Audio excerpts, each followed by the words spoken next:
this thing, but I just feel like we need to educate ourselves before we enter the Anas case. So there's something they call the balance of probability. Yeah, balance of probability. That's for the civil case. But for criminal case, beyond reasonable doubt. What about the burden of proof? I'm told that in criminal cases, the prosecutor has the burden of proof. So that if you accuse me of committing a crime, you the accused, so like if you are the Attorney General's rep in court, you have a bigger job than say if it's a civil case and I've gone, it's like the civil case like two of us have gone to a chief to settle our dispute. Like Wakami with Timmy, he should pay. So the chief can look at the two sides and decide who's right. But in a criminal case, the guy who's accusing has a lot more of the work to do. Yeah, you see, so it is much more complex than that. Okay. Because there are times that the burden will shift depending on which particular crime you're prosecuting. Okay. But in all cases, there are preliminary facts that would have to be established. So, for instance, there may be a law that says that you should not be somewhere at 8 p.m. If you are there at 8 p.m., it doesn't matter what you were doing there. The law says don't be there at 8 p.m. So, where that burden is imposed, what it means then is all the prosecution has to prove is that you were there at 8 p.m. Okay. Now, you would have to provide justification as to why you were there at 8 p.m., in which case the burden would have shifted, because in that case, you are trying to show to the court that, oh, yes, you may have been there at 8 p.m., but this was the reason, and that exception is provided by... So let's come to the case of Anas. So this is a few things to understand. 60-something pages judgment. The judge is a justice of the appeal court, but they say he sits as an additional high court judge. Yeah, so... Again, I don't understand that thing. Okay, so normally you would have judges who would sit on specific courts at specific levels. So if you are a high court judge, you decide high court cases. But in exceptional cases where perhaps for some reason we do not have enough justices to deal with matters, the Chief Justice and our laws and procedures require or allow the Chief Justice to assign judges higher the rank to go down and decide cases at the lower level. So in this case, strictly speaking, Court of Appeal judge, but had to come down a notch, lower, to deal with this particular case before the High Court. I'm also told that in civil suits as well, the primary burden of proof could be on the person making the claim. Yeah, that's right. So that's why you were saying it's not as simple as that. Yeah, that's right. So, it's when you go there... We shouldn't try and over-separate the two. Yeah, exactly. It's just for purposes of education. But you've said that the standard of proof is definitely higher in criminal cases than in civil cases. That's right. I get that. All right. Now, again, the judgments are long. So, their point. So, the judgment was read yesterday, and the full 63 pages was ready. Sometimes you go to court as journalists, and they don't have the full judgment ready. So, is there like a standard expectation? Because in some cases you go to court and you're unable to get your hands on the full judgment, so you can just report what the judge said in court. In fact, I remember there was a couple of times I went to court for reporting, and you basically have to listen to what the man says and write it with shorthand. And then when you are done, you now go behind the scenes to say, can we get a copy of the judgment? But yesterday, I think the full judgment was ready right after the time you read it. Yeah, well, I mean, what we have, strictly speaking, when a judgment is delivered, it actually needs to be signed off by the judge, and the registrar would have to put a seal or evidence of some stamp from the registry of the court on it. Let me just issue that caveat that what I have before me, which I have read, is not exactly that form of judgment. In other words, this is like a soft copy. So it's a soft copy. So let me issue that. So it's probably subject to a few changes. Exactly, because I mean sometimes judgment is delivered. The court will make a pronouncement and say that this is my decision, but in 2 weeks I'll give my reasons for coming to that conclusion, which would mean that although they have formed or they have had conference and decided, okay, we are dismissing this particular case or application, we'll give you the full reasons, because case law would have to be, because if you look through the judgment, they are referencing cases, decided cases that are on our law books, and then also cases from outside, jurisdiction. When you say case law, what do you mean? Case law. So the law is either written down by Parliament or in the Constitution, or judges have put the law in action.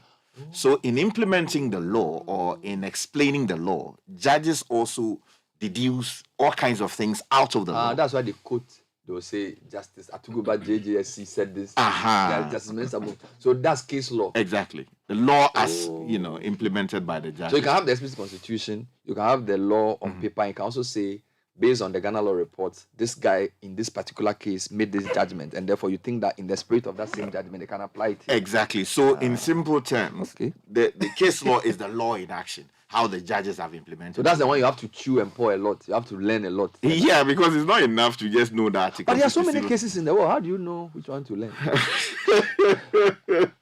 Well, that is the trick of law students. I mean, you have to commit them largely. So you are supposed to, again, and listeners, what I'm doing, Sky, is the preliminary around. Mm-hmm. When we come back from taking social media trends, then he'll go into the full judgment. So I'm trying to get some basic legal understandings here.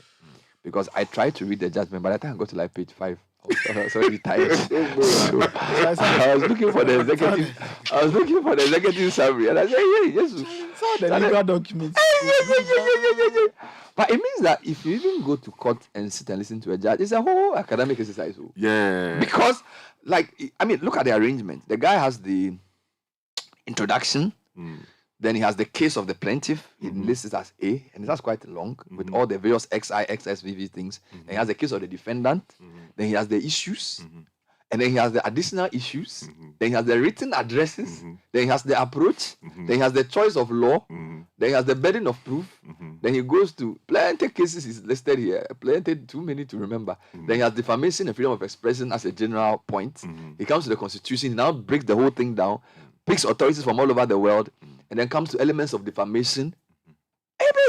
And then by this time I was already asleep. Then he comes to types of defamation. You know, then he has the words that were actually defamatory. Then he comes to the words of the plaintiff. Now he deals with this person. Charlie, it's not easy. How much do we even pay these guys?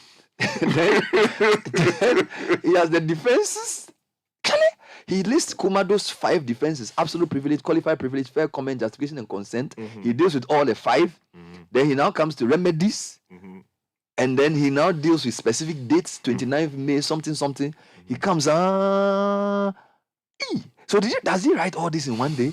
Well, not exactly. You can't do this in a day because, you have to research the law. You have to be sure of whether a particular authority you're relying on is current. And this is not even a long case, because there are cases that... Yeah, I mean, you can read a judgment that is over 200 pages. Charlie!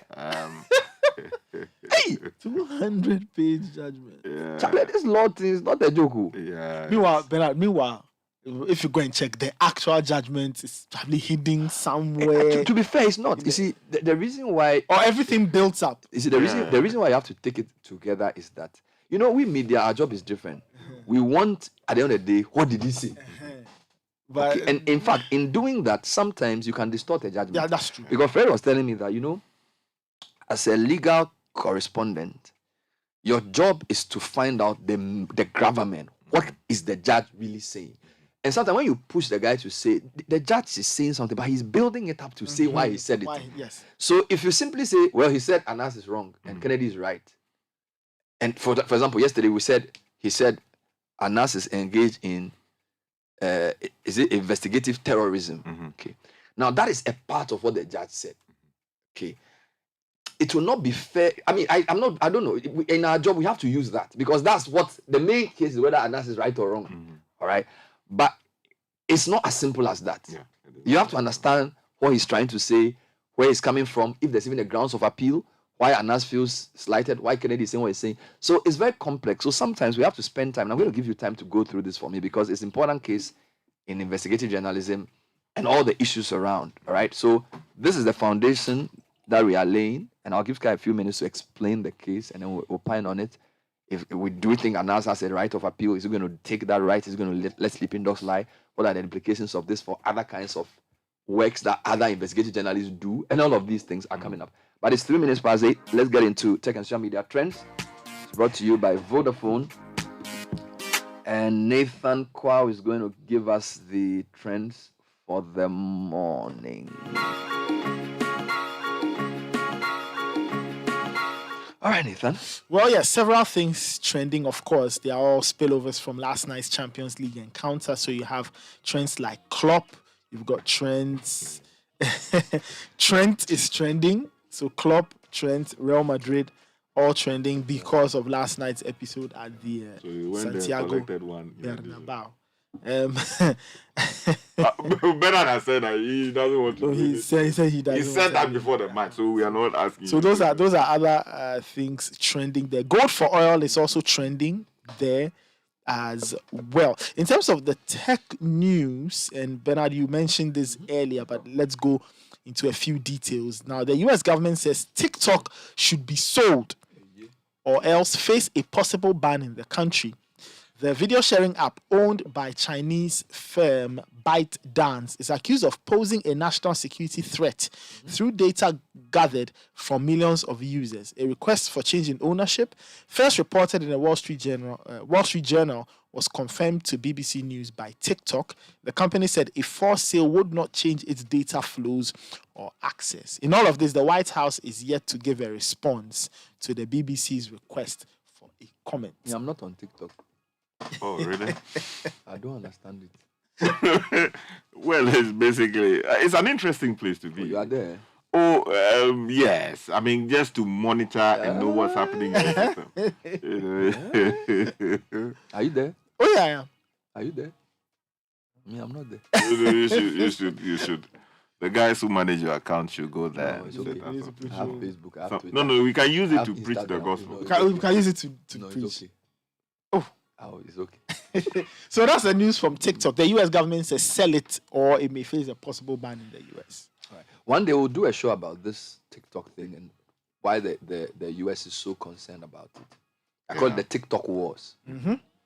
Yesterday as well, we are told that Meta was going to lay off another 10,000 workers. In fact, if you look at the number of tech jobs that have been wiped out since January, about 500,000.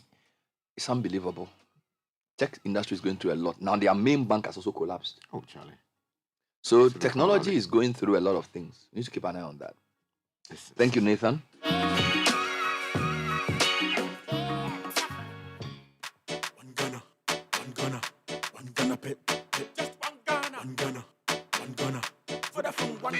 Yo, bro, I beg, make you give me correct shock absorber. Or make I do video concept, then take the Gaussian P for the engine show you. Yawa Humache. Every morning you the tear calls, they browse. Actually, something they Hey, Tago, the way town make hot, I grow best one if you no po. If it be you where you get Vodafone 1 Ghana promo them out, 20 minutes talk time to call all networks, where you start get data and 1 gig from 5 a.m. to 11:59 a.m. Bye. Anka, you go do pass me safe, Anka. You dial *530# make we enjoy. You go fit subscribe as many times as you want. Yes, plantain chips. Yo, sweet Ama, take this by Vodafone 1 Ghana bundle. Moku vibe plus video calls and taste. You catch the vibe. Early morning, 5 a.m. sharp. Vodafone, further together.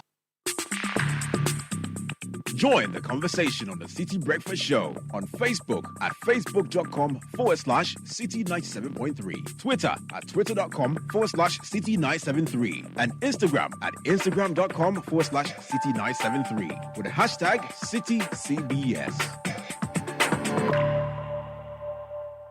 At the British Council, we know that our experiences in life are what shape us. The things we see, the places we go, the people we meet all make an impact on the future we create. Change is driven by people with dreams bigger than themselves. The chance to study abroad is the chance to make an impact, not just on your own life, but on the lives of the people you left back home. When you experience the world beyond borders, you can discover what's possible for the future you envision. When you set off to further your education abroad, you can return empowered and ready to put your plan for change in motion. Great experiences await when you study in diverse countries like the UK. You could make an impact on your entire community because you took the chance to own your future. It starts with an IELTS test from the British Council. Visit our website today and discover a world of opportunity.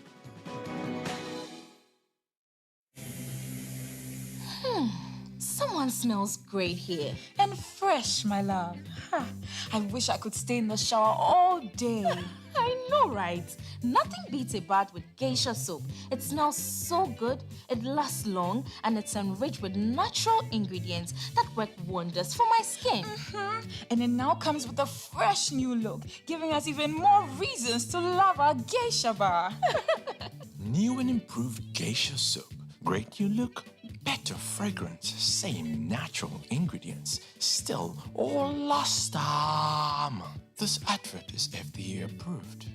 Be strong and last long. Like geisha. Provident Insurance.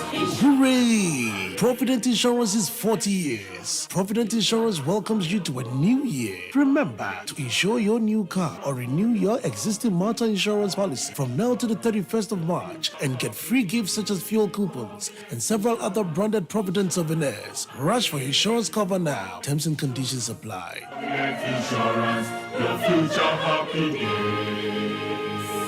With Provident, man, you are covered.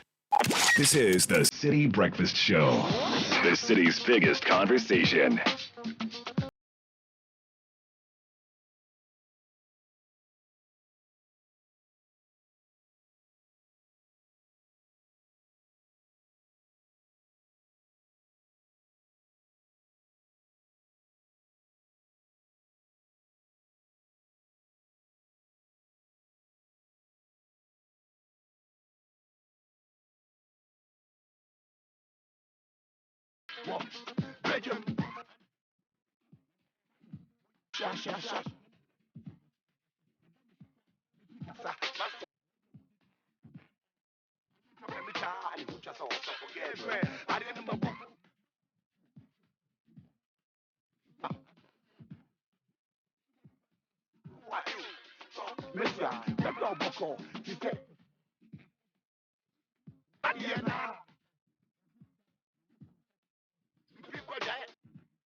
Minutes past 8 Citi Breakfast Show. We're going to get into the judgment in the case that had been sent to a high court between Aremeyaw Anas and Kennedy Agyapong. Court ruled in favor of the defendant in this matter. And Richard has been reading through. He's going to go through for us what the implications are, what the judge actually said. But before we get into that, with the British Council's route to IELTS, you get all the material you need to get your required IELTS score. The online course is valued at $80, and it includes more than 300 interactive activities, 13 advice and tutorial videos, and 40 practice tests. Register today. All right. Now, the Heritage Christian College is saying that you need to study in their BSc Nursing Degree program today. The program is accredited by GTech and the Nursing and Midwifery Council, and you learn in their ultramodern and well-equipped skills lab. You can use that for practicals. They also give you hands-on training for the job market through technology-driven teaching and learning, coupled with entrepreneurial training, financial support, and personal development. Call them on 0547 77731 or 0202 298 399 or visit their website hcuc.edu.gh. Heritage Christian College and University training compassionate entrepreneurial leaders. All right, so back to the case. So Aremeyaw Anas sent Kennedy Agyapong to court on 18th June seeking redress in the form of monetary damages, 25 million cedis, for the offense of libel allegedly committed against him by the defendant, in this case Kennedy Agyapong.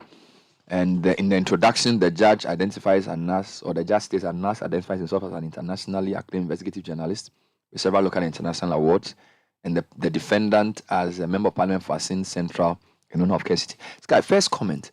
The judge sort of raises the profile of the case in his introductions, where he says that there is no doubt that this is a judgment on a mammoth case.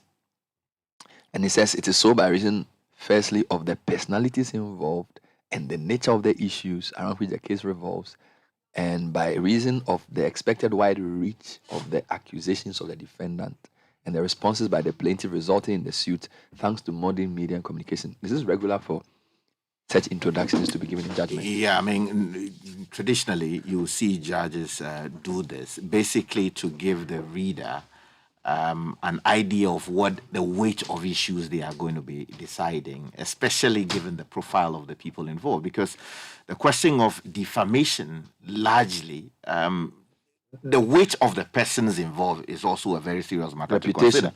What is the weight of the Honorable Kennedy Agyapong? He's a lawmaker. He's served as a member of parliament for the past 20-something years or close to that. He's a businessman who is internationally and locally respected, depending on where you stand. And then he wants to be president. Who is Anas Aremeyaw Anas? Anas is a respected, internationally acclaimed, investigative journalist, celebrated locally and internationally, worked with BBC, CNN, and many of these international. Exactly. So if you look at the profile of these two, the profiles of these two people, you are talking about people who have established something for themselves and their communities. And so the judge was right in coming to that. So what was Anas's case? Okay, so Anas went to court seeking damages for what he said was publications that were made by Kennedy Agyapong on his network, Netu and related or allied, broadcast houses, and then a number of other local stations which he thought had damaged his reputation, essentially defamed him, and that the court should look into the matter and reach a conclusion. And that basically was this case. And it was all about the Who Watches the Watchman, publication by Kennedy Agyapong and his media house, and then subsequent interviews that he had granted on a number of local stations. So the specific words used by the MP against him were actually listed exactly in the case. In fact, these were words that Anas himself, in his action before the court, had actually extracted from what Kennedy Agyapong had said at various times on various platforms. So we are from Roman 1 to Roman XXX. That's 30. 30. So 30 specific statements that he believes defamed him. Yeah. So that was Anas's case. Now, what was the case of the defendant? So in simple terms, the defendant, in this case, Kennedy Agyapong, basically said, look, yes, I said those things. And having said them, I said them because they were true or that I had justification for saying them. So if you look at defamation, there are two things. If you make a statement and somebody says that you have defamed the person, there are two broad things generally that you can use as a defense. You are saying the matter because it was true, or that there's justification for saying it. That was his defense. What were the issues that the parties settled on for determination? Okay, so that's more broad. And if you look at it, a number of issues have been raised by the judge. And of course, when they join the issues, which really are the issues that the judge would have to decide upon, there are a number of them. But let me basically state that, look, there are elements to a case concerning defamation. When someone says that you have defamed him, the court requires you to do a number of things. In Ghana, the elements are largely four. In other words, there are four things that you must prove. And the judge references that in his judgment. First of all, you have to prove that the words were capable of defaming you. In other words, what Kwame said defamed you. Yeah. Secondly, you must also prove that the words were actually defamatory. You understand? So capability to defame and were actually defamatory. So those are two different things. Two different things. Those are the second element. And then also the words refer to the claimant. In other words, you, the person initiating the action, do the words refer to you? So let's use an example. If you come on there and say, Bernard Avle, Emolobo, your long face, is that what it is? But in this case, it's not strictly speaking. I'm using that as an example. I'm describing you. So, no, let's use a more realistic. Let's say that you say you call me a terrorist. Yeah, terrorist. Yeah, that's right. So you are saying that the first thing is that were those words defamatory? Yeah, capable of defamation. Then we have to. So that's calling somebody a terrorist. Is it possible for that to be defamatory? Exactly. So that's the first point. And what's the second one? The second one is whether they were actually defamatory. I see. So that then is in the context of the usage against me. Exactly. Then what's the third point? The third one is whether they refer to you, the person who is saying that you have been defamed. So So it's a different Aloski you are referring to. It could well be.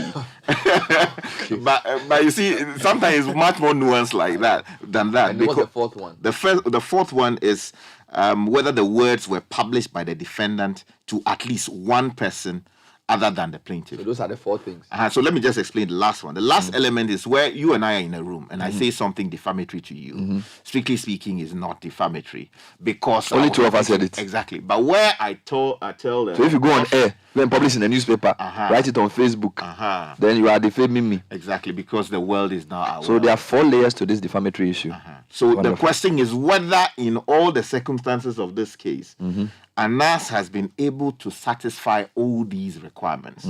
Now, if all of these things are established, all that the other side would need to prove is that, well, yes, I said the words, they were about Anas, they were capable of defamation, but I had justification or for saying them, or that what I said was true. So those are the 2 key things. But he also has something they call additional issues, where he says the following additional issues filed by the defendant were equally adopted, whether the words or comments uttered by the defendant, mainly in local dialectry, about the conduct of the plaintiff are true and factual, and whether or not the comments or words uttered by the defendant, mainly in tree, are justified and fair.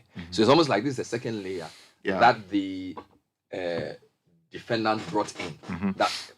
And I'm sure you can deal with that at the end. Now, there's something they call written addresses. What is that?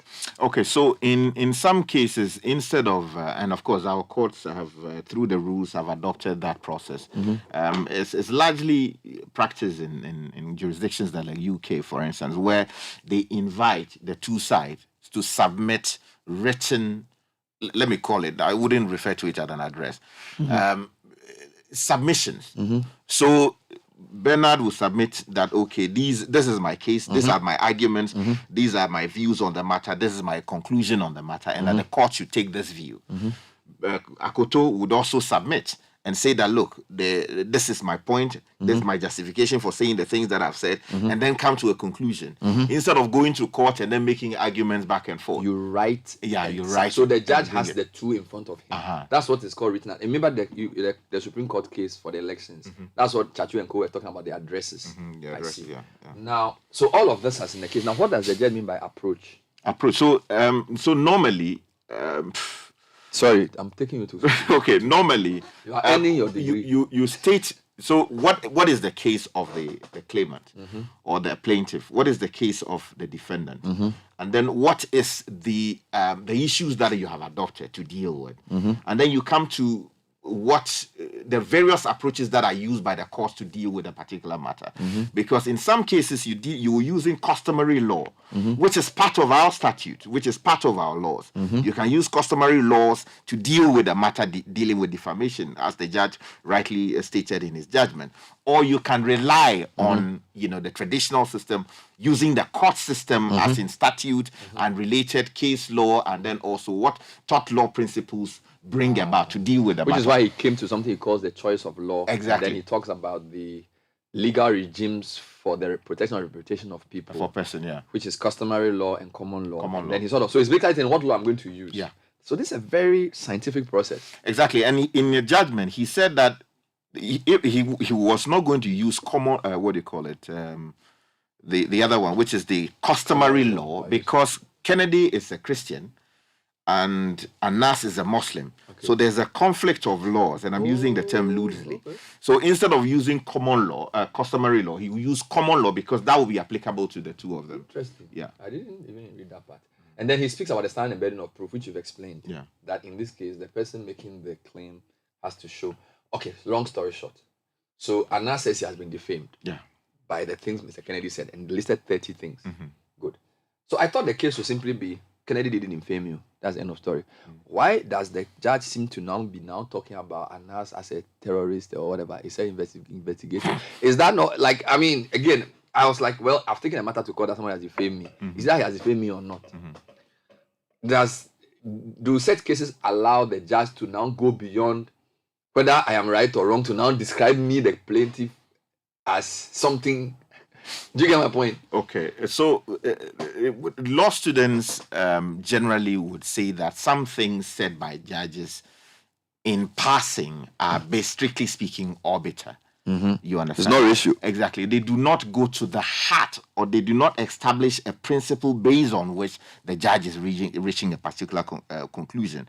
So you heard in the often quoted phrase, loot, share, and loot what? Create, loot, and share. It wasn't, strictly speaking, a principle established in the judgment, but it's been adopted and it's been bastardized. It's been used repeatedly against some individuals in this country because the judge used it in court. So like, in the same case, dealing with the matter, the judge uses that description and ascribes that to Anas to say that this is the brand of journalism that he's been doing over the years, based on everything that was put before him to advocate upon. All right. So what was the judge's conclusion? What was his judgment? Okay, so let me first of all simplify it. As I said to you earlier, there are 4 elements that have to be proved in the case.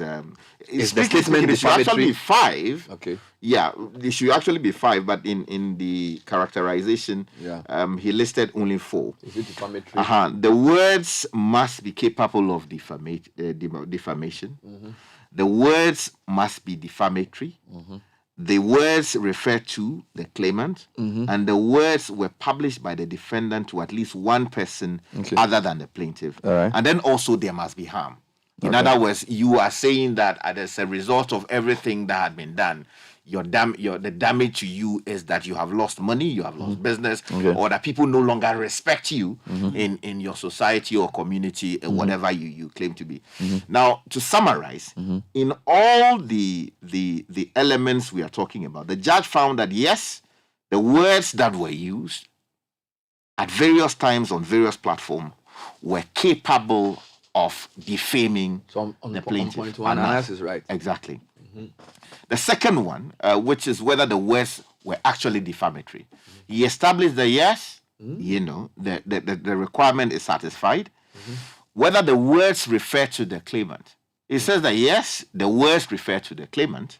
And then whether the words were actually published by the defendant. Yes, the words were published by the defendant.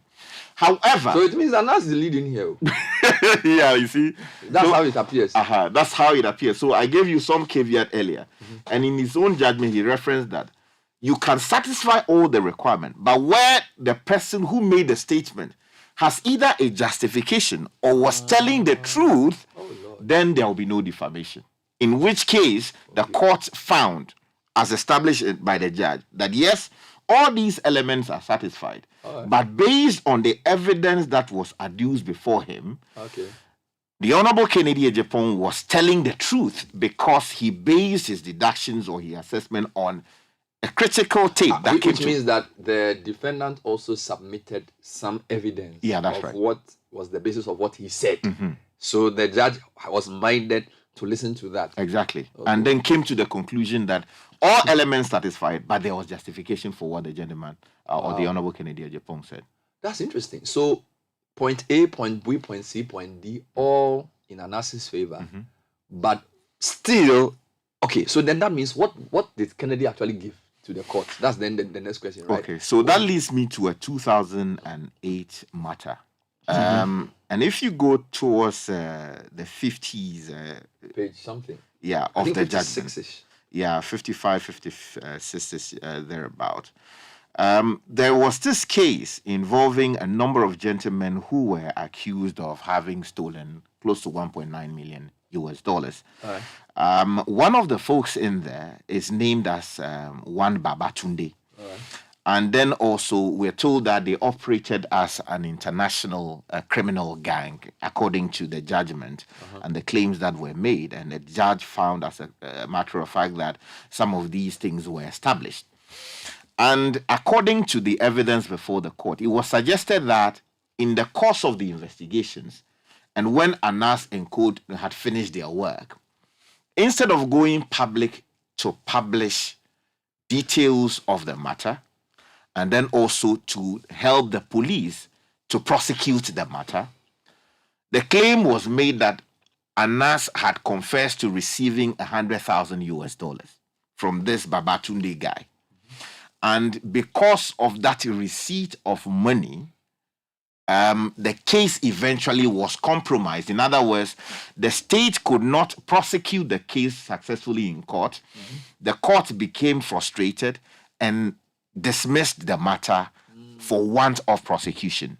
So the claim is made that Anas and his people had, for some reason, frustrated the state into dismissing a matter which ought to have been prosecuted in line with Anas's own principle that he would investigate, he will find the people responsible, and those people will be prosecuted before a law court. And that to the extent that he was allegedly given $100,000, he frustrated the case and eventually. So this was all of these things you are saying was contained in the tape that the defendant submitted to the court. Exactly. Which the court admitted. And which the court used to then conclude that even though all the things that had been said were defamatory and potentially defamatory, that on the basis of that tape, it's true that the guy is, because the guy listed 30 things that he was describing. Yes, which were said at various times and on various platforms. So did that one tape satisfy all the... You get me? Because Anas is saying that you've called me names, you've done this, you called me a criminal. Like, he listed a lot of things. Now, the defendant submits a tape, and I'm not asking to retry the case, I'm just trying to think aloud. Submits a tape that gives some sort of evidence of one instance where something happens. So how does the judge then sort of conclude on the basis of that tape that then vitiates the fact of defamation? Because the man used different words at different times. Yeah. Okay. So are we saying that that example that the defendant submitted was all encompassing and was nuanced enough to justify the use of those words at all those various times against one person? Okay, let me just say that there were also allegations of murder made against Anas. And that would not respond to the specific claim that he engaged in a type of journalism that investigate people, that was involved in entrapment. And then when the video evidence is played back to you and you were willing to give money, then they would take your side of the alleged offenses out of what is eventually, or what was eventually published to the public. So the specific matter of murder would not be dealt with by that. But if you put everything together, what is Anas into? The case is that he will go and investigate allegations of wrongdoing. Ministers taking bribes, government officials taking bribes, foreign leaders taking bribes, or our own people taking bribes. So in the case of, say, Nyantechi, for instance, what happened? We were told that the former GFA president went to Dubai to meet some sheikhs. In the process, he had said that he was going to allow access to the presidency and for some contracts and all kinds of things to be done, and that he had the influence to do that. So what was the price for it? Give me something. When I come back, I will sort out the people at the presidency, including the president or his vice, and then you would have smooth sailing, process through to making sure that your interest in Ghana is protected. So that was what happened in the Nyantechi case. Nyantechi eventually resigned or was thrown out by FIFA and then also our own GFA. There were attempts to prosecute him. I don't know where that matter is now, because Anas's principle is that I'll find you out, I'll report you to the police, and you'll be prosecuted. Now, so many other things like that were done. For instance, in the cases of the judges were caught on tape, taking goods, taking yam, taking money. And eventually the state set up a committee to deal with them. All of them were removed from office. So if you look at it, Kennedy Agyapong basically said that, look, in all of these cases, Anas somewhat set up these individuals. He went to them, offered them money, they took the money, he filmed it, came back home, edited what he had recorded, went back to some of them and showed it to them that, okay, I caught you on tape taking money. I'm going to publish it. Are you minded to do something about it? That's the man's claim. Okay, where the person agrees and pays money, he will delete that person's, what's the name? component of compromising evidence, incriminating evidence from what is eventually published. And that in all the circumstances of this case, Anas was not, strictly speaking, doing journalism, but was using his influence and power to set people up and use that to get money out of them. So the judge comes to the conclusion that based on Anas's own conversation with the state prosecutor, which concerned a case which I referenced earlier in 2008, in the prosecutor's office, in which we are told, according to the evidence, again, it's not my own conclusion, that Anas had confessed to receiving $100,000 out of this case that was something close to $1.9 million. It was established then for Kennedy Agyapong to go out and say what he said based on the evidence that came before. I understand that, but you're not the judge's spokesperson. I just feel like there's still a big jump from there to there, because the specific words used against Anas included that of a murderer. So unless you're saying that the judge says when you put everything together. Okay, so that's why I isolated the murder one. Yes. Because in the murder case, the judge explained that yes, those will not be dealt with by that particular evidence. I wanted to do with that. But that Anas had suggested that it was the actions of Kennedy Agyapong that led to the death of Ahmed Suale. Or in other words, Anas had called Kennedy Agyapong the person who murdered or was responsible for them. So then the Honorable Kennedy Agyapong also goes out to say that, look, no, I didn't do that. You are responsible for this. You killed the person because of A, B, and C. So then, if you look at all of it, and because Honorable Kennedy Agyapong it's like a tit for tat. So you're saying that on a lot of the various things that were said, the judge, listening to Kennedy's tape in evidence, agrees that this is probably true. On the issue of murder, as in calling Anas a murderer, the tape doesn't deal with that. But you're saying that Mr. Agyapong said it almost like in retaliation to Anas's accusation. So it's like they are trading insults. Do you understand? So he's saying that on that point, you can't necessarily call it defamation. All right. I still have a problem with that, but let's move on. So then the judge then says, okay, fine. All four preconditions have been satisfied, but the main point is that the context in which the man said it and the evidence he submits justifies his saying. Good. But at what point did he now start describing Anas as an investigative terrorist? Was it in analyzing the tape? Okay. Yeah. So that served as the major plank in the case of the defense. In this case, the Honorable Kennedy Agyapong. That look, I spoke the truth because Anas himself had confessed to it on tape. So the truth is established, or that there was justification in making fair comments and reasonable deductions out of what he himself had said. But the question of the Nyantechi and related cases were not the only ones there. I also spoke about the President of the Republic, who we are told in this judgment was at some point targeted by Anas, and then also the Prime Minister of La Côte d'Ivoire.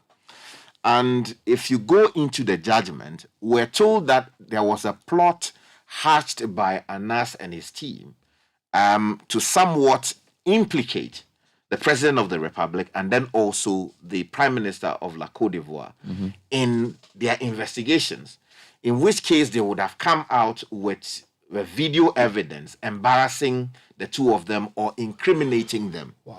And on the basis of that, the judge came to some conclusions about their type of journalism, how they did it, and how they used that to exact political influence and power and use and monetize that to their advantage. That was the judge's Just a quick conclusion. question. Did this case, you said there were addresses. Was there cross-examination in these cases? Yes, there was. On both sides? Yeah. I see. Was that captured in the judgment? Aspects of it were captured, yeah. Relevant aspects of it, it would seem in the view of the judge. So the judge concluded that even though the statements made by Mr. Agyapong could have been defamatory because of the fact that he had justification for saying the things he said. Justification and not truth, yeah. Yes.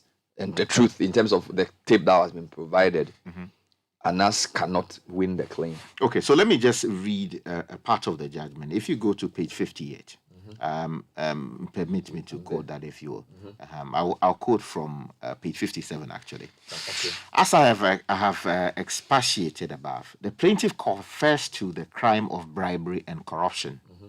When the circumstances of the case are considered, including meetings with Mubarak and Babatunde to thwart the trial, the receipt by the plaintiff of a bribe of $100,000, the bribery of the prosecutor with $5,000, and the then Director General of CID of the Ghana Police Service with $75,000. I was left with no doubt that the strategy of the plaintiff and the prosecutor resulted in the failure in the prosecution of the criminal case.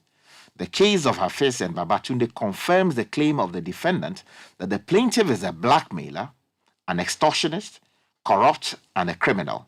On this point, Hafiz said on television that the plaintiff failed to show the video on them because he had paid him a bribe of $50,000.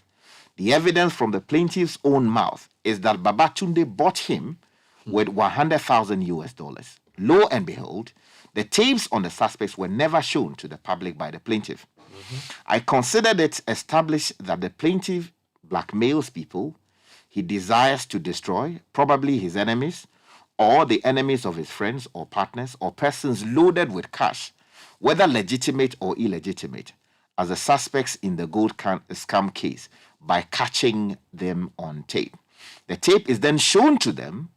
The tape on those who pay up are shelled, but those who refuse are not able to pay are held. No, so basically, you want to held to the full glare of the public for reputational damage.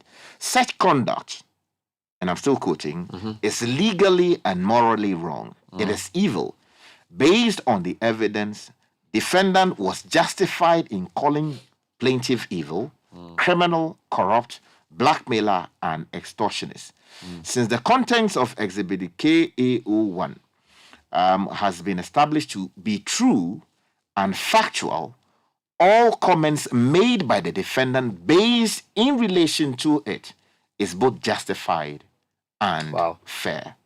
And then he deals with exhibits 2, 3, and 4 later on. So it means that the defendant submitted a number of exhibits, and then it was in the exhibit 2 that the president matter comes in. Yeah. And then there's also exhibit 3 and 4, which deals with other matters. No, it's actually exhibit 4, which deals with the matter of the president and the prime minister. In fact, let me quote the relevant portion for our listeners, if you would.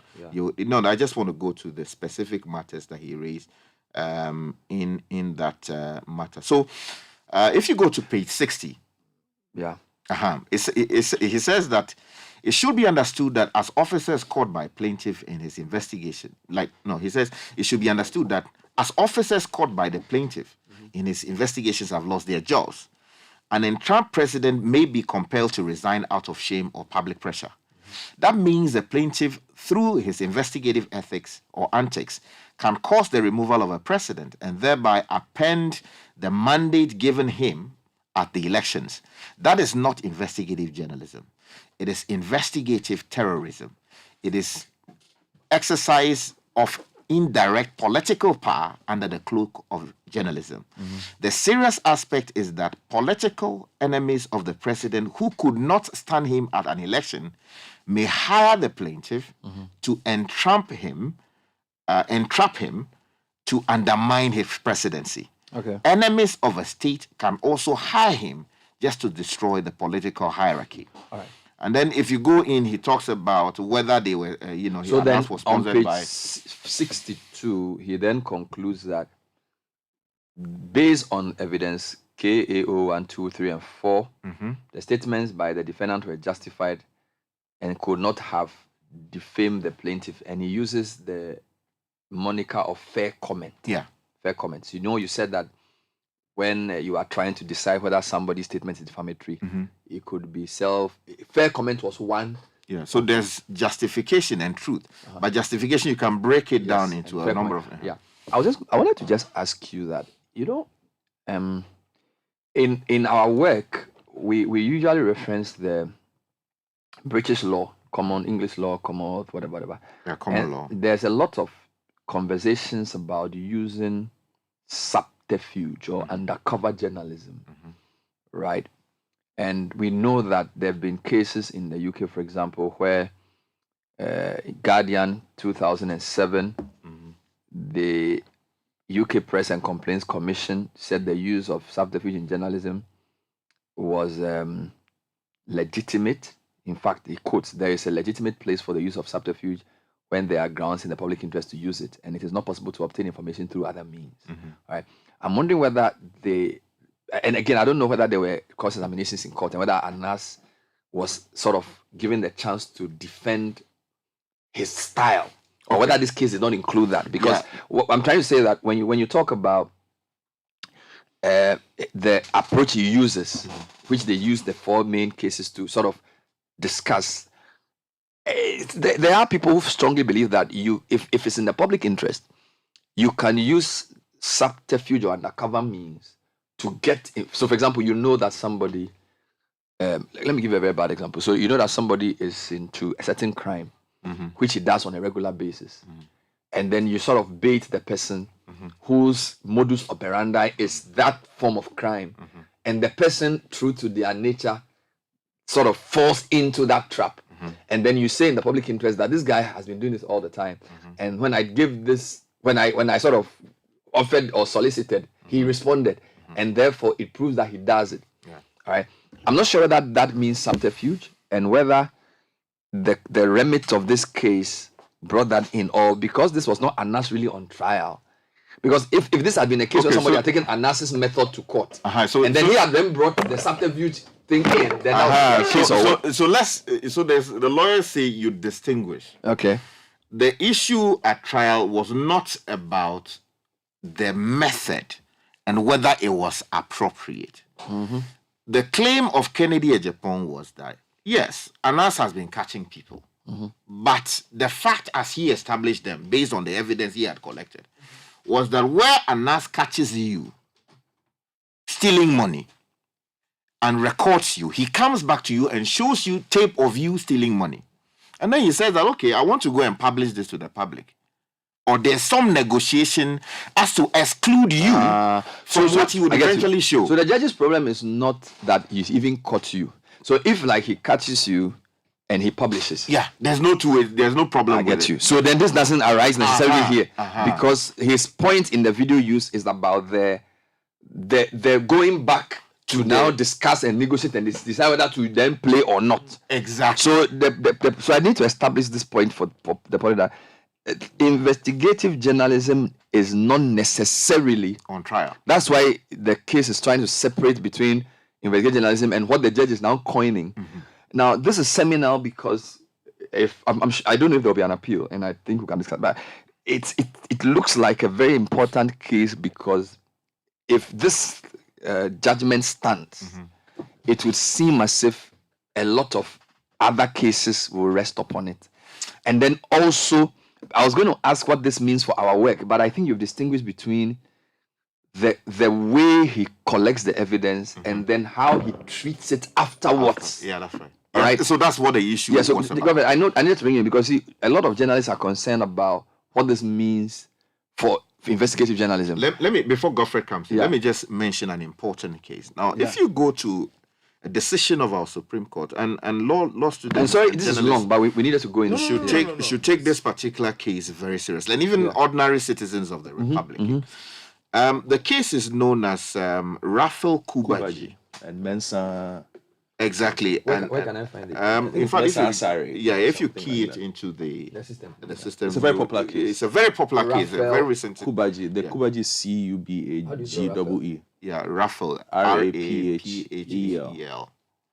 Raphael Kubaji. Yeah. Kubaji is Kub. Yeah. No, it's actually CU. This Kubaji is CUBA. Yeah, I think maybe the person. Raphael Kubaji versus who? It's versus Mensa something. You have Michael Yeboah Asare. Yes, yeah. Mensa Yeboah Asare. KJC Company Limited and Assemblies of God Church. Oh, okay. Now, in this particular case, this is arguably the leading authority now. 64 something. Okay. In this particular case, what was the issue? Someone secretly recorded another person in a conversation they had over the phone. Akufu, Atuguba, Adinyera, Doche, Bagdegbe, Akutobanfo. It's a big one. It's a huge case, yes. And it was actually, the judgment was written by Puaman GSC.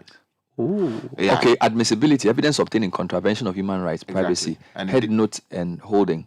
This was a matter referred to in the court for the interpretation of the right of privacy as provided in the Constitution in relation to admissibility of evidence in form of secretly recorded telephone conversations. The court determined whether the secret recording the defendant's right to privacy. The court held that the recording interfered with the defendant's right beyond what he had consented. This is because defendant opted for a means of communication that did not record his speech in a permanent form. The court also determined the admissibility of the evidence since it was obtained in violation of human rights. The court noted that Ghana does not contain a provision that provides for circumstances in which a court is required to exclude such evidence. The court was in favor of the discretionary rule approach that takes into account policy considerations when enforcing rights by excluding evidence. It was held that admission of such evidence would undermine the integrity of court proceedings and bring disrepute to the administration of justice and should be excluded. Accordingly, the court gave an order to the same effect. Okay, so let me just give a quick narration around that and some comment, then Godfred will come in. You see, the case was about someone who secretly recorded another person. They were fighting over a land.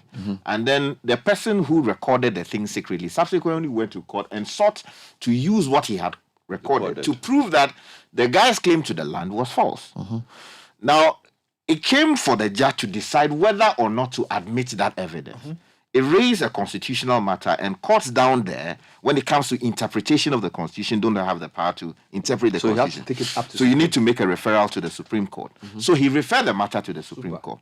Now, the Supreme Court did a very solid job by deconstructing our laws and reached the conclusion that where, for instance, you secretly record someone and you did it in the public interest as to expose a criminal activity. That is accepted. Someone is murdering somebody secretly. Someone is planning to kidnap somebody. Exactly. You record it secretly.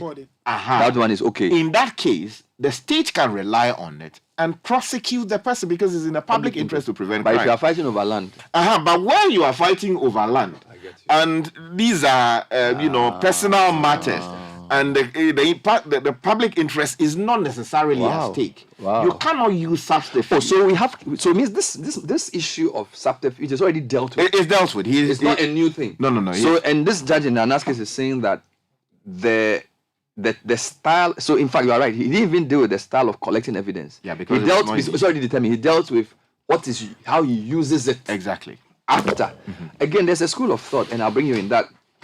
Yes, in the if you look at the full case, the judge's reasoning we can understand, but there's a feeling that because of what Anas has done to the judiciary, what he has done to politicians, he has done to sports, he has done to football, a lot of people feel he's an enemy. I think I heard somebody in Parliament even saying that why did Ghana allow Nyantechi to go down? We should have protected him. So the system is against him. So there's a feeling that they were always going to get back at him, and so indeed they feel like.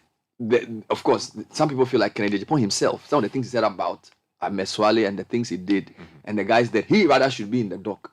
So there's a feeling, and I'm not necessarily going into the merits of the case now, I'm talking about the issues around the case, that the system is fighting Anas back because of that. And I don't know if it's even fair to use this case as that, but there's that feeling among some people that they are fighting Anas back because he tried to destroy the judiciary in their view. He tried to destroy football. He tries to destroy politics, and to even dare to even bring a case in which the president could be involved. But meanwhile, in US, we know that what's his name? Julian Assange? No. The seminal case, Watergate scandal, right? Nixon. Yes. So there's Bernstein and Carl Bernstein and Bob Woodward. Seminal case, how a whole presidency was brought down by journalism. And when you go to the US journalism, that is what has defined. I mean, I met Bob Woodward and I was in awe, just standing by the man. Great guy. He's still right. Carl Benson is also alive, right? So I'm just coming to the political context of this point that should we say, okay, yes, in this case, Anas has been found out because there was a couple of examples that the defendant brought that the judge relied on to say that your claim of defamation is not true because actually what the man said is true. and then move on to then say that it means that Anas has no credibility anymore and that everything else is done, we should treat from the lens of, because I think it provided about 4 exhibits to show his modus operandi, and Anas has done over 100 work, from spirit child to all kinds of things. Albinos, he's done all kinds of things. So are we? And this question is for we, the media, right now. So where does this leave Anas? Looking at all the political conversations we are having, and the fact that he goaded a very strong person's ox, and it doesn't seem as if some of the things that he has exposed has been acted upon. All right, where are you on this? Well, I think that it leaves us where investigative journalism has always left the rest of the world, in very, very divided opinions on what it is, how it should be carried out, and the outcomes of investigative journalism, what should be done with it. And there will be more of this. I think for us in Ghana, this is pretty significant because we don't have too much investigative journalism in Ghana. Anas is considered as the man when it comes to it and has pretty much defined how it is done here, alongside, of course, what Manasseh has been doing, although they have 2 very different styles. Manasseh prefers the very systematic use of public documentation. And he actually published a book last week. Yes. On this. So Manasseh has quite a different style to what happens. But I think that it will go to the deepening of investigative journalism, both the court's ruling, because what will happen is journalism in Ghana, and by this I mean the Ghana Journalist Association, because I checked something which I found interesting. The Ghana Journalist Association does not have rules around investigative journalism. You've tried to find out. It has like a single line. It does not have a framework for it. If you go to other jurisdictions, there are quite significant outlines, structures for what you can do. If you go to the UK, you have IPSO and IFPOM who will check you on different things. You have to go through different rules and regulations. So here it's still up in the air. It's still up in the air as to what constitutes investigative journalism, and that perhaps this might be an opportunity for the GJA to step in and say this is what will come in. Also interesting is how the judiciary perceives this, as we have seen from this particular judge. Another judge might also see it differently in another case. Okay, so Anas himself might also sit back and say, okay, in the jurisdiction that I work, if this is how it is perceived, perhaps do I need to fine-tune how I go about this? You understand? So would that change how he operates? You understand? So I just think that this leaves us where it leaves the rest of the world when it comes to investigative journalism. There are people who have strong feelings about what Anas does, basically because of how it ends up. Okay. Yeah, but the other point is that people feel like Kennedy, this case moved from different courts. It's sort of the system contrived. And again, I'm trying hard not to. I've listened to the judgment and read it, and I am not qualified to necessarily say I disagree. Yes. But I'm just saying that if you look at the circumstances around how even the case finally got into this court, you understand what I'm saying? There's a feeling that the system was out to get. I mean, look at the example he gave of a president. I mean, are you telling me that if a president does wrong, right? Are you saying that because he's a president he shouldn't resign? Do you understand? So to even use that in a discussion of Exhibit 4, I find it a bit problematic because, Kai, for me, I think we should be looking for the truth. If a president is involved in something wrong, and an investigative journalist has the evidence, he should publish it. The only problem is that there has to be, again, the journalist, as they say, he who comes to equity must come with clean hands. It should not be something he's using for trade. Do you understand me? Yeah. But you see, we need to separate. You see, sometimes the nuance is where the issue is. We need to be able to separate the fact that the work of investigative journalism is very crucial to maintaining a healthy democracy. Yeah. Yes, the journalist who does that work must not treat that work for pecuniary purposes. All right? But to sort of say that if that work is allowed, it can lead to a government or a president resigning, I think is orbital, as Kai said. I think the main issue is when he obtains the evidence in the public interest, does he use it in the public interest or use it for personal gain? So that one, the principle. Yes, but I'm saying that, you see, because in our society, people are black and white, and we really don't put forward nuance. I really want us to establish the nuance here that, look, the kind of thing Anas does is important for where we are. How he does it and manages it after he gets the evidence is also something we should look at, because that then means that people who have the influence can then use it and abuse it. All right? But we also need to look at the conduct of the person who is being accused and the way he has also gone about his activities. Okay? And for again, and whether you are able to get information in a regular manner. A judge can only do what is in front of him. But Yes. but to the extent that he went beyond to make general statements about the way Anas About does journalism. business. You understand me? Because for example, was there even a reprimand for the defendant because you said all the 4 things the guy said. Yes, because of the evidence he provided were true. But there are different, of course, the case was not before him, but there are different things this person does and says regularly, which if the judge, seeing the seminality of the case, could have also commented on to say, look, electronic media, social media era, public commentary, guarded statements. Do you understand? Judges have liberty to add all those nuances to let everybody be on guard. But it seems to me as if he went on Anas and left the other guy. Which other guy? Kennedy. Oh, no, you see. I'm talking about, because you see, Sky, I feel like you are making a judgment of a case, but you're also now making commentary around the way our society functions. Beyond simply, and I think judges have liberty to do that. For example, during the Supreme Court case, Atukuba would come up before he even would read the judgment and say, look, we are in a democracy, we have a challenge. Don't go on air and be talking certain things to do you understand? So you can make other comments. You are at liberty to do that within the context of the introduction and the seminality of the case. Just so he can then also say, look, we also need to have guarded commentary. But he didn't do that. Okay, and I'm saying that skews it. I have no problem with what he's read.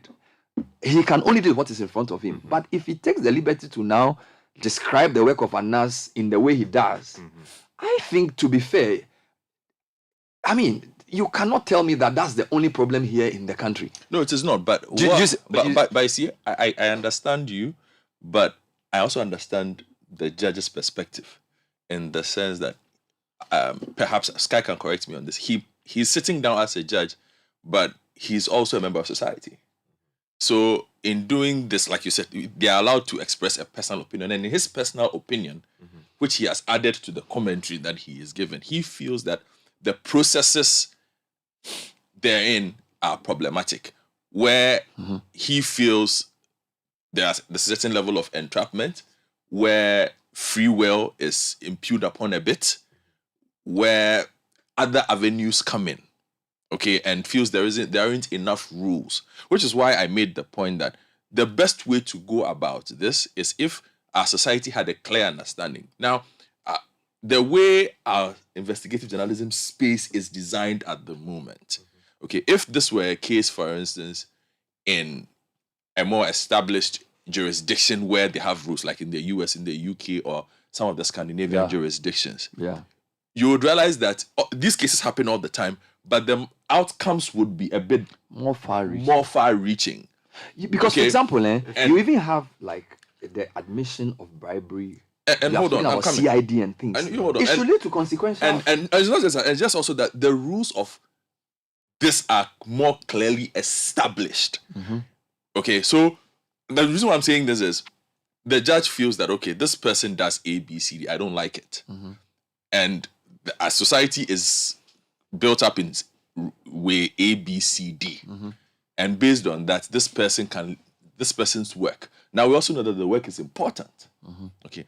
All I'm saying is, if the rules were a bit more clearly established, the judge himself, because it will be part of something that is available to him, would know that, okay, per how this is carried out in Ghana, you can do A, B, C, D, E to do this. This is done this. Now, Anas, in also knowing the rules, would operate perhaps within those or stretch it a bit to get whatever he needs to get. But there is still a framework to work within for everybody to see where they stand. At the moment, we do not have that here. So let me come back to the points Sky made to sort of conclude for the public. So Sky is saying that based on what we know about subterfuge and collecting information, that matter is not under trial. No, it wasn't. So the analysis of Anas in this case is about he does after the fact. Yeah, after the collection of the evidence. Good. Using the 4 pieces of evidence given. Fair enough. And then we're also saying that the commentary of the judge before the case, he recognizes the seminal nature of the case and then coins a phrase, investigative terrorism. My disappointment is that, you see, you are saying these are personal views, but once a judge has made those comments, in your case law, you can also use it and make reference to it going forward. Do you understand me? So it's not of a binding authority. No, but I'm saying that. So you have to distill. So in all cases, what is important is the principle. What is most important? Let me qualify it. What is most important is the principle established in a case. All right. Not the side commentary that a judge makes as to how. But how do you distinguish the two? Okay, so you read the document as a whole and then come to a conclusion based on what the judge himself says. What's the test that he says he will apply? Fair enough. What's the law that he says he will apply? What's the evidence that he used to reach a particular conclusion? So if you distill out of the ratio of this particular case, you would notice that the judge is saying that, look, strictly speaking, I don't have any problem with what you do to get your evidence, provided you use the rightful means. But my issue is how you use that evidence you have collected. Do you exempt people on the basis of inducement given to you subsequently, or you insist on publishing on the basis of their refusal or inability to pay you money so as to exclude them? Do you foresee an appeal? Do you see? Two questions. Anas is back in court tomorrow on another massive case. Oh, really? Yes. Which one is that? To determine whether he testifies in the Osinatechi case in camera or not. Oh, Lord. That's a really big case that, from what I've been told, that also changes a lot of things. Because I think you are the lawyer. You have the right to something. Wow. Face your so there's another case. So, but again, to the question, tomorrow. do you see him appealing this one? I think he should have stated. I think yes. To be fair, where's the statement? Find it for me. I think on the basis of the heavy judicial pronouncements that have been made here, you don't see a way back. No. I think that he should. Ordinarily, without urging him to. If I was affected by a judgment I would appeal it on the basis that, look, this is a judicial pronouncement. Tomorrow, anybody can stand on the basis of the outcome in this case and call us names based on the specific findings made. Which is what I was trying to say, that it seemed as if again, I'm not a lawyer, it seemed to me as if the judge really he really dealt with Anas. That's in common man's English. Yeah. Man. And for me, was that necessary in the context of the case before him? He can determine that. Because do you get my point? So, and again, the context of all that's happened to the judiciary, all that's happened with sports administration, and all of that.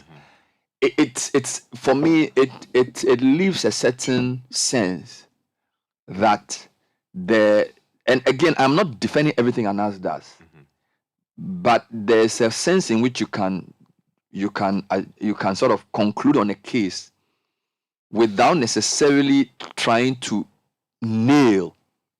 Okay, but look, I don't know. What do I know? So we'll see. So you feel like if he has the opportunity to, he could appeal. Yeah, that's right. Because if you don't set this judgment aside, like as I said, or you don't appeal it as to, get an outcome you believe will be favorable to you and appeal all the way to the Supreme Court ultimately, what it does is it's part of the decisions of our country by way of the judiciary.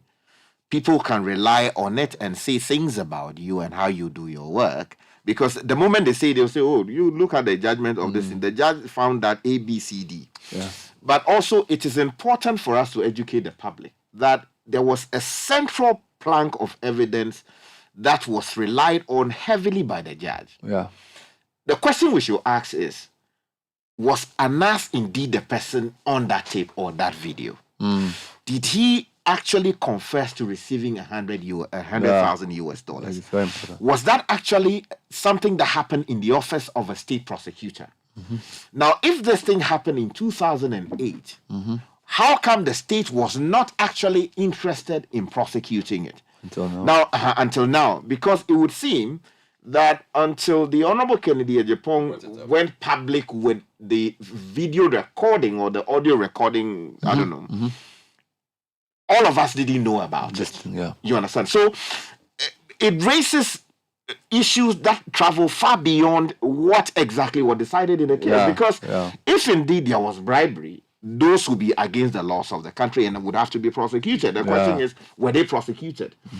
If indeed there was an alleged stealing of $1.9 million, then the state investigated it. How so come there's a question not... here for you. Was there subsequential orders? Usually these things they say.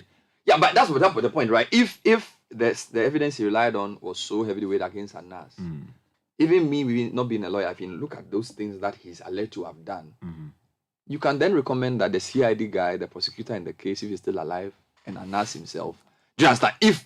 If that evidence is so conk, so you can then say, unless you're telling me that in a civil case, that's not necessary. No, you see, so the issue is, what was the case brought before him? What were the issues for determination? So you can't go beyond So you that. decide those. Okay. There are exceptional cases where, for instance, you may refer a conduct of a lawyer or maybe a particular party before the court for further action. But perhaps in his own view, it was not necessary. But you see, it is up to the Attorney General now and the people interested to now look into this issue as to settle it beyond all doubt. Whether or not there was bribery, whether that happened in the office of a state attorney, whether the state attorney involved is alive or still, somewhere, blah, blah, blah, and whether the matter is in the interest of the public. So watch this space. To be So watch this space. Thank you, Sky. I think this has been very good. The full judgment is on citinewsroom.com. If you go to the homepage, it's the second story. So the full thing is there. Try and read it. It's good reading, it's good education. And I suspect this is not the last we've heard of this. Now, a couple of